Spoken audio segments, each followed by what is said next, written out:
Hello! Welcome to my channel. Huwag kalilimutan mag-subscribe, mag-likes at mag-share para updated kayo lagi sa bagong videos na i-upload ko.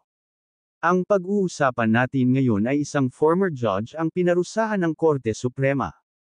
Ang Korte Suprema lang sa ngayon ang ahensya ng gobyerno sa judiciary ang masasabi natin na gumagawa ng mabuti, kung ikukumpara mo sa ombudsman na ikaw pa na biktima ang bibiktimahin ng mga investigador ng ombudsman. Para bang sa presento ng pulis na ikaw pa na complainant ang gagawin suspect. Wala nang pagbabago ang ombudsman. Maganda sana ang layunin ng ahensya na yan. Kaso binababoy ng mga nariyan na mga investigador na sarili lang ang iniisip.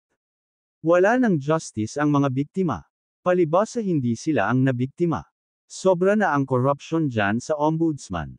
Dapat kumilos ang Supreme Court na kapag may irereklamong lawyer na investigador sa ombudsman dapat edisbar agad ng Korte Suprema.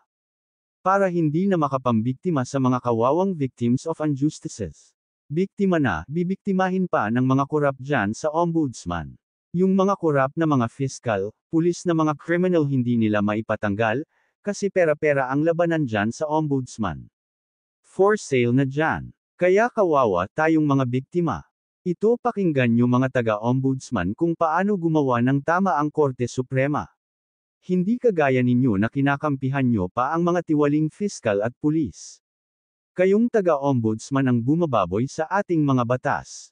Hinatulang guilty ng Korte Suprema si dating Quezon City Regional Trial Court Branch 217 Presiding Judge Santiago Arenas sa simpleng pagpapabiye sa tungkulin. Sa desisyon ng N-Bank na ipinahayag noong 5 ng Disyembre taong 2023, inutusan si Arenas na magbayad ng multang P120,000. Ang isyu ay nagmula sa reklamong inihain ni Dr. Julian Espirito na kinasuhan si Arenas ng gross ignorance of the law and gross inefficiency on a property dispute.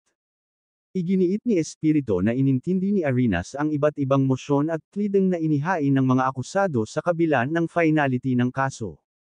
Tumutol si Arenas sa pagsasabing napilitan siyang marinig ang mga pagsusumamo ng nasasakdal dahil konektado ang mga ito sa mosyon para sa pagpapatupad ng nagrereklamo. Dahil sa mga nabanggit na jurisprudential na mga kahulugan ng mga uri ng pagpapabiye sa tungkulin, at higit na isinasaalang-alang ang umiiral na mga pangyayari sa kasong ito, nakita ng hukuman na si Judge Arenas ang administratibong mananagot para sa simpleng pagpapabiye sa tungkulin sa pagganap o hindi pagganap ng mga opisyal na tungkulin, sabi ng korte. Sa desisyong isinulat ni Associate Justice Antonio Co.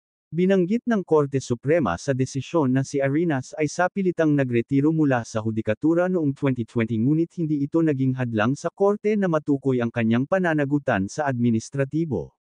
Sa desisyon, pinaalalahanan din ng korte ang lahat ng miyembro ng hudikatura na ang integridad ay hindi lamang nasusukat sa pagiging patas at kawastuhan ng mga desisyong ginawa kundi pati na rin sa kahusayan kung saan niresolba ang mga hindi pagkakaunawaan.